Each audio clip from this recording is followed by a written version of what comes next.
Assalamu alaikum students and welcome to the new lecture of BS English 4th semester, Introduction to Literature Part 2, which is mainly concerned with the history of English literature Part 2. And this paper is mainly concerned with literary movements. The movement under discussion today is post-structuralism and it got its origin in 1960. First of all, we will see to its meanings as well as definition. Students, post-structuralism is a movement or theory, such as reconstruction, that views the descriptive premise of structuralism as contradicted by reliance on borrowed concepts or differential terms and categories, and sees inquiry as inevitably shaped by discursive and interpretive practices. So, first you will see that post-structuralism, being a movement or a theory, is under contradiction with structuralism. And what was structuralism? It was all the time relying on borrowed concepts or differential terms. Differential terms are basically based on uh, theory of differences, or you may say the theory of opposites or binary opposition. Uh, Whereas post structuralism is not at all relying on these forces or these terms. Post-structuralism is a reactionary movement against structuralism which reaches the meaning of the text through linguistic analysis to show that there is a common and central meaning to all cultures. This concept you have read in detail when we were reading about structuralism. So, what post structuralism is, it is also there to find meaning of the text through its linguistic analysis, to claim that there is no common or central meaning. So, keep one thing in your mind, that both structuralism and post structuralism are going to uh, read the text through linguistic analysis, but structuralism all the time there to follow and to inculcate that there is a common and central meaning to all cultures. But post structuralism is negating this idea, and it says that there is no common or central meaning to all cultures. Meanings of the things or the uh, signs are different. As you know that sign is basically the mixture of signifier and signified, so the meaning or the concept of every word in post structuralism are different from culture to culture. Post structuralism denies the centrality of meaning by arguing that the meaning of a particular sign may differ from culture to culture, or there cannot be any universal meaning. Structuralism, which conveys arbitrarily or which says in a rigid form that meanings are universal in every culture, that every sign has the same meaning in every culture, whereas post structuralism is there to negate the idea about the singularity of meaning. The singularity of meaning all the time favors in creating universal meaning, but post structuralism says that meanings are different from person to person, meanings are not fixed, meanings are different, meanings are limitless. So there is no universal meaning of anything so far as post structuralism is concerned. So, what is the basic introduction of this movement? As you know, that it is a movement in literary criticism and philosophy, and this movement also began in France in the late 1960s, and it was basically able to draw from the theories of Ferdinand de Saussure, the anthropology of Claude Levi-Strauss, who was also one of the major philosophers so far as structuralism was concerned, and the deconstructionist theories of Jacques Derrida, who gave us the idea of deconstruction. Post-structuralism, being based on all these philosophies of these philosophers and all these theories of these theories, held that language is not a transparent medium that connects one directly with a truth or reality outside it, but rather a structure or code which parts derive their meaning from their contrast with one another and not from any connection with an outside world.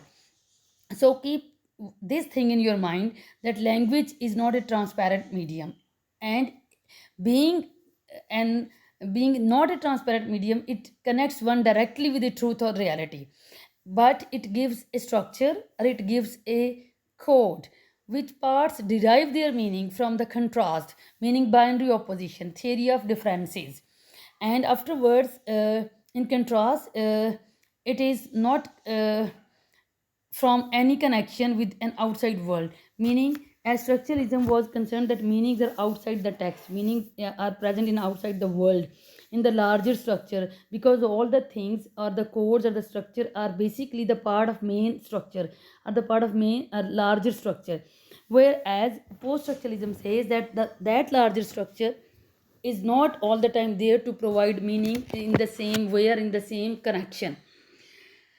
Roland Barthes, Jacques Lacan, Julia Kristeva, and Michel Foucault are the main writers of this movement. We will just recapitulate structuralism because I know that you have read it in detail. So, just recapitulate for the comparison, abrupt comparison between structuralism and post structuralism. As you know, that structuralism as an intellectual movement in France in the 1950s and 60s, it studied underlying structures in cultural products such as texts and used analytical concepts from linguistics, psychology, anthropology, and other fields to interpret those structures. All the underlying structures are basically based on the analytical concepts from linguistics, psychology, and anthropology.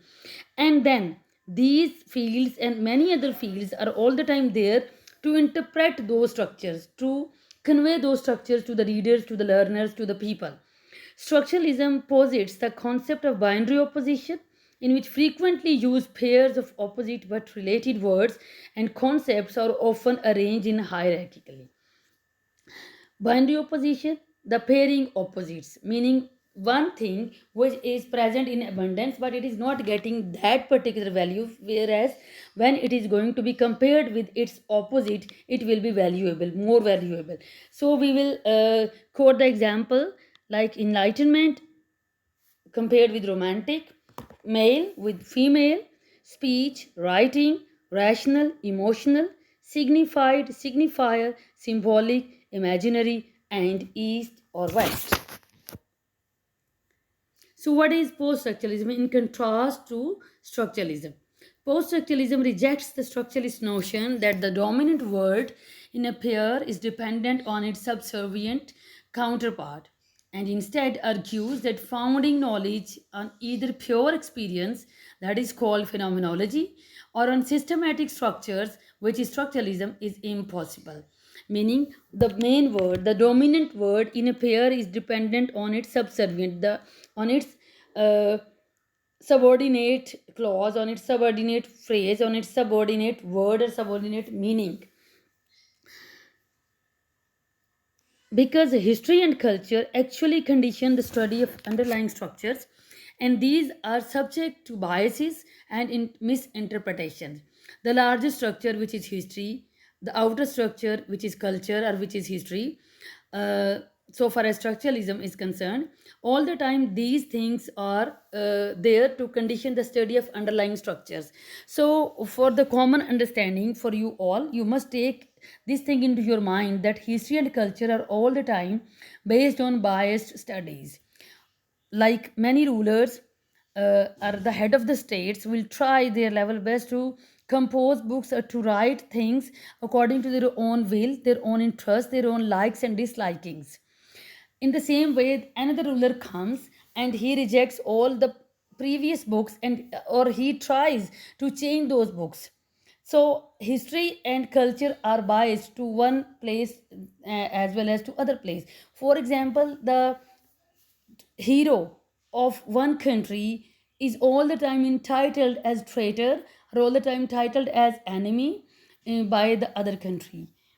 The person who is fighting or defending for his country or defending his country on being front or war front is all the time considered to be a hero, one of the bold people, but he is considered to be a traitor. He is entitled as a wrong person, a negative person, or a villain by another person. So, history and culture are all the time biases. The historical heroes, the past heroes, are the heroes for us, but when they fought any type of war or they took part in any movement while trying to get their own country or to achieve their own country for their own personal religious purposes, These movements, their struggles were all the time being awarded and rewarded by their nation. But these people were considered the worst enemy on other part of the world. This is one example. There are lots of examples you can quote in the name of the biasness of history and culture.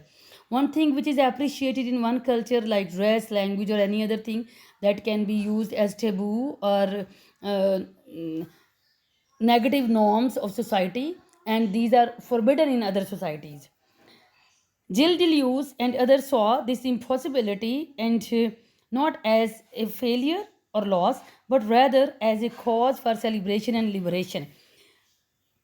And the impossibility, according to Deleuze, is basically related to the biasness of history and culture. It is not at all a failure or loss, but on the other hand, according to him, it is a sort of celebration and liberation, because one rigid rule or one language or one history or one culture is being liberated from other part or history or culture. So it's a sort of gain, it's a sort of advantage. A post-structuralist approach argues that to understand an object, for example, you may quote that a text, one must study both the object itself and the systems of knowledge that produce the object. Meaning, an object which you are going to argue, which you are going to analyze. For this proper understanding, you will try to study the object itself, what that object is, what type of that text is, who composed it, why it was composed, what were the traditions which have been followed by that writer in composing that text. And afterwards, on the other hand, you will also try to analyze the systems of knowledge that produce the object. Though whatever a sort of system, tradition, rules, regulations, any code, any structure which has been used in composing that text, or system of knowledge which have been used in the composition of that text and in writing that text, that will also be the object of study for the people. The uncertain boundaries between structuralism and post structuralism become further blurred by the fact that scholars rarely label themselves as post structuralists. Some scholars associated with structuralism, such as Roland Barthes and Michel Foucault, also became noteworthy in post structuralism. This point indicates that mostly writers who wrote about structuralism, they also fell in the category of post-structuralist writers, but they rejected the idea to get the title of structuralist or post-structuralist, because mainly those people were working for these two movements at the same time. What is the historical background? All the time background is created just to understand the movement or the idea, the theory completely. There is no absolute truths or facts about the world. The first and foremost point, that world is the production of ideas. So there is no absolute truth. Science is saying something else, religion is saying something else. Same is the case with the culture as well as the history. That all these things are biased. When these things are biased, so these things will not convey the proper idea or truth about the world or its creation. Now, manifesto is written by post-structuralists. As you have read in Surrealism, that manifesto was written just to understand the movement completely or that theory completely in easy words. But post-structuralists didn't try to write any manifesto. They just presented that theory in negation or reaction against structuralism. This theory emerged in 1960s in France, and this period was marked by anxiety as all rebelled against the state in 1968, and French government almost fell. You have read about the French government and its removal as well as its rebellious period and strikes and agitations which presented by the people against the government, and the government completely shattered, and a new prince and then parliament came into being. You have read this background in naturalism as well as realism. So you all are supposed to go back to those slides, to those lectures, and try to revise that background and then come towards post structuralism. French Communist Party supported by USSR and contributed to disillusionment with orthodox Marxism. This is the Marxism of its real form, that it was not at all changed by the time. Feminism, Western Marxism, phenomenology, and nihilism emerged. These theories also emerged within the time of emergence of post-structuralism. Michel Foucault called as subjugated knowledges and linked them to Western philosophy. Feminism, Western Marxism, phenomenology, nihilism, all these theories, sub theories, are the main theories related to the subjugated knowledge to Western philosophy. And all these theories were all the time there to set the background, proper background for upcoming theories as well as the generations. There are two key figures like Jacques Derrida and Roland Barthes. These persons are considered to be the founders of post-structuralism because Derrida gave us the idea of deconstruction and Roland Barthes gave the theory of death of the author. These are the two major philosophies presented by these two important, significant writers or philosophers. Jacques Derrida's work, Structure, Sign and Play, the Discourse of Human Sciences, which was presented in 1966 at the Johns Hopkins University. It was a lecture which presented a decentering of the former intellectual cosmos. While being on a center, you are being in a structure, being in a code, you are getting one meaning. But when you are going to decenter all these things, it means you are creating something new. Meanings are not fixed, meanings are different on being a center, they are different on being decentered. Instead of progress or divergence from an identified center, Derrida describes the event as a kind of play. The divergence that you are not being on the same place, you are diverging your attention to, or you are getting diverted from one point to another point, from center to decenter. It means this is a sort of play, but all the time it will give you some meaning. Next writer is Roland Barthes, who gave the theory of death of the author, and it is the time to the birth of the reader, that all the time the meanings were in the hands of the reader.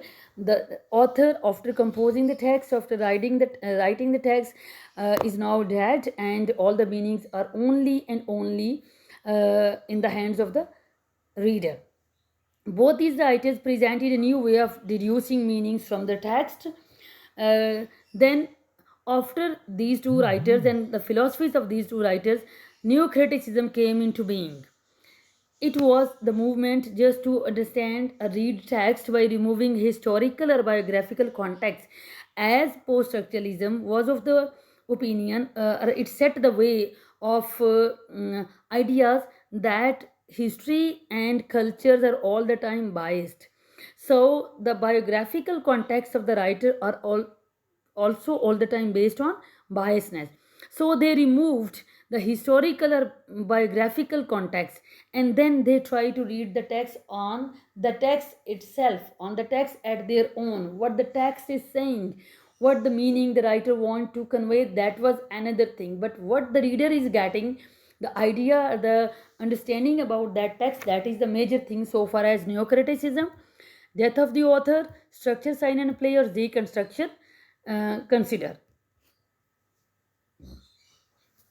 So students, there are some major differences and distinctions between structuralism and post-structuralism, and after reading about these differences, you will be very much clear about these two movements clearly. First of all, we will discuss the origins of these two movements, how these two movements originated. Structuralism derives ultimately from linguistics. Linguistics is a discipline which has always been inherently confident about the possibility of establishing objective knowledge. Try to keep focus on objective knowledge. Structuralism believes that if we observe accurately, we collect data systematically, and make logical deductions, then we can reach reliable conclusions about language and the world. What structuralism says, what it stresses that if we observe the things or the structure accurately, collect data systematically, and make logical deductions. These are the three sources to go towards reliable conclusions about language and the world.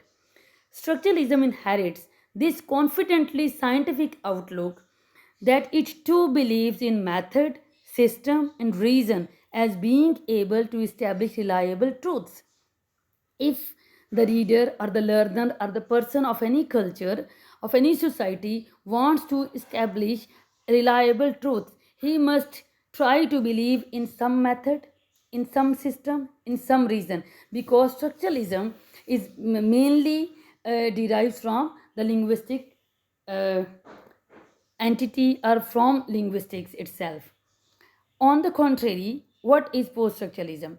Post structuralism derives ultimately from philosophy, and you know that philosophy is a discipline which has always intended uh, to emphasize the difficulty of achieving secure knowledge about things. This point of view is encapsulated in Nietzsche's famous remark that there are no facts, only interpretations.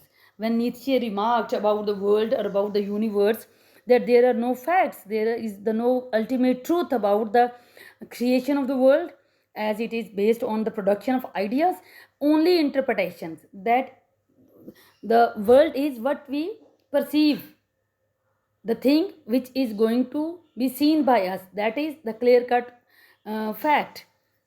Philosophy is skeptical by nature and usually undercuts and questions commonsensical notions and assumptions. Its procedures often being by calling into question what is usually taken for granted as simply the way things are. Post structuralism inherits this habit of skepticism and intensifies it, meaning it is all the time doubtful, it is not clear, it is not giving us the clear cut truth about the world.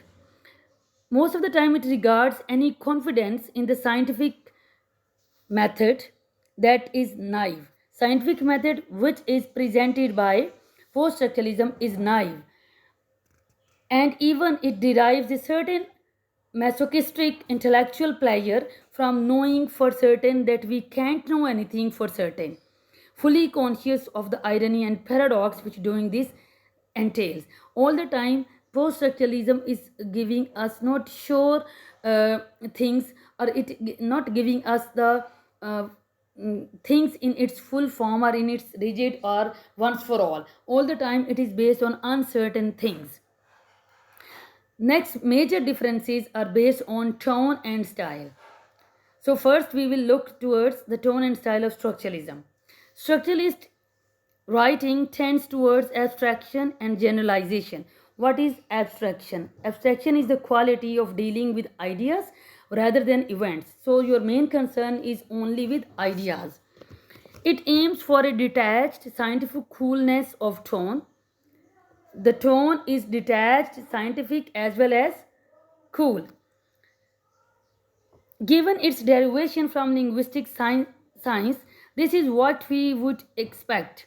All the time we are expecting something from this derivation because it is from the linguistic science. An essay like Roland Barthes presented in 1966, for example, you may quote Introduction to Structural Analysis of Narrative. It was also reprinted in the form of image, music, text. In 1977, it was reprinted, whereas its real version was presented by Roland Barthes in 1966. He said that particular essay was based on a typical of this tone and treatment with its discrete steps in an orderly exposition, complete with diagrams. And this style is neutral as well as anonymous, as is typical of scientific writing. That all these things which was related to structural analysis of narrative, any narrative, which was reprinted in the name of image, music, and text. So these things were based on a typical tone, and the treatment of these things were based on discrete steps. Discrete steps are based on the things which are individually presented or separately presented.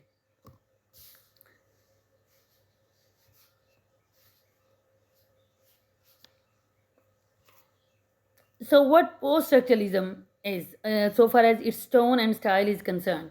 Post structuralist writing, in contrast, if we see, this writing tends to be much more emotive.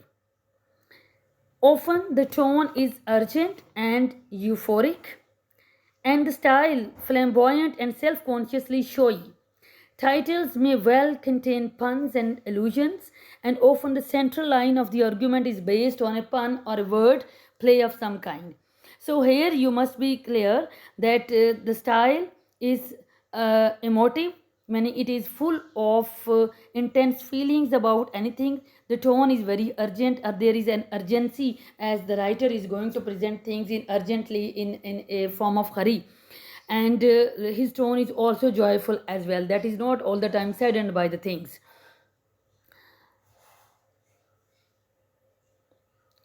Often deconstructive writings fixes on some material aspect of language, such as metaphor used by a writer, or the etymology of a word, or history of creating meaning of the word. Overall, it seems to aim for an engaged warmth rather than detached coolness. Meaning that post structuralism is based on the ideas by using the allusions, puns, metaphors, and other literary devices for creating the writing or composing a text. Next major important difference is based on attitude to language.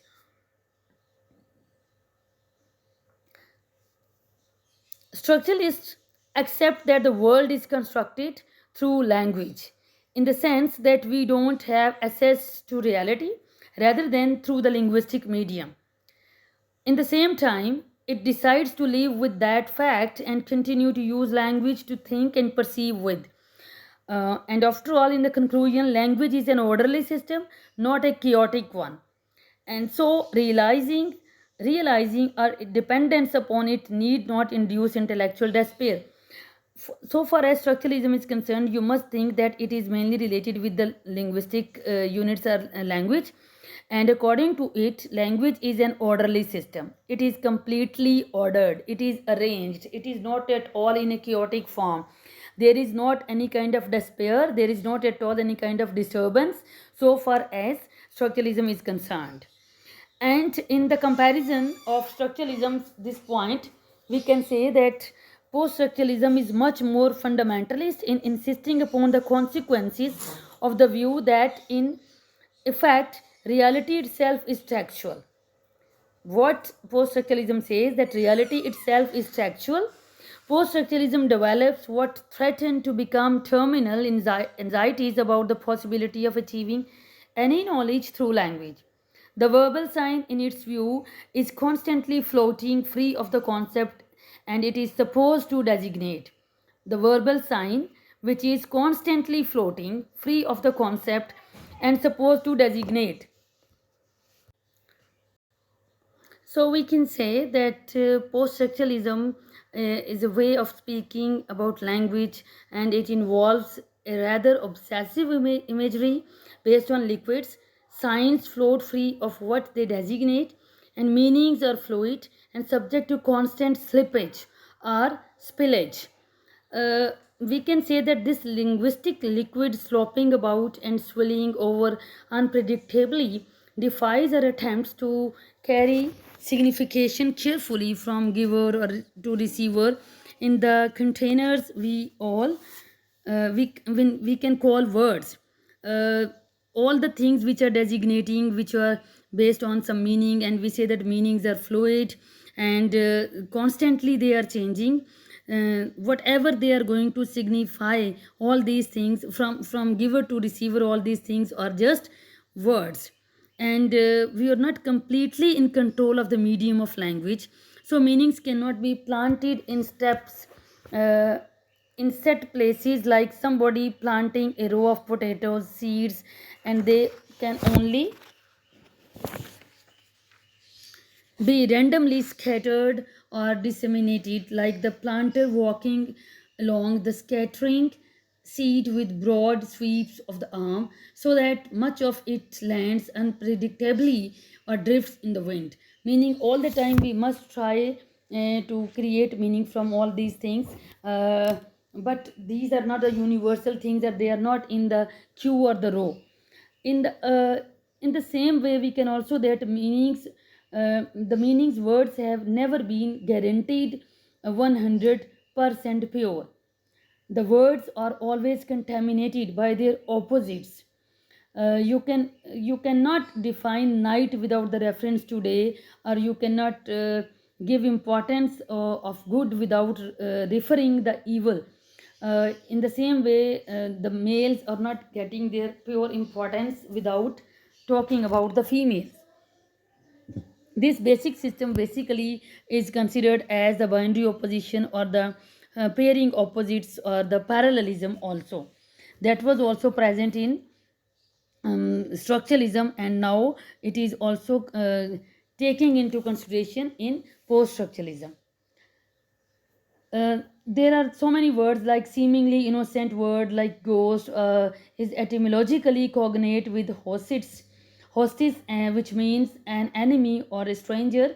And in the same way, a long dormant metaphorical basis of words are often reactivated by their use in philosophy or literature, and then interfere with literal sense or with the stating of single meaning. Linguistic anxiety uh, is a keynote of the post structuralist outlook. You may say that etymologically words are giving us different meaning. In the same way, synonyms are also present in the uh, dictionary, are in creating meaning, are in getting help, as well as metaphorical meanings are different to the literal meaning. The meaning like denotation and connotation, which was also discussed in structuralism. um, Major and last difference is the project, how these two movements can be projected in a fundamental way, or in a pure way. We can say that structuralism questions our way of structuring and categorizing reality, and prompts all of us to break free of habitual modes of perception or categorization. But along with it, it believes that we can thereby attain a more reliable view of things. Whatever the method, the system we are using so far as structural code is concerned, it is sure that we will get reliable view about the things, we will get reliable meanings of the word. But post structuralism is much more fundamental. It distrusts the very notion of the reason and the idea of the human being as an inadequate entity. It also prefers the notion of the dissolved or constructed subject, whereby we can also say that what we may think of as the individual is really a product of social and linguistic forces. For example, that is not an essence at all, or it can only be a tissue of textualities. And finally, its torch of skepticism burns away the intellectual ground on which the Western civilization is built. That skepticism, being cynical about the things, about the results, about the reliable sources, uh, in post structuralism are the main things. That conclusions are not at all certain or reliable so far as the differences of these two movements are concerned.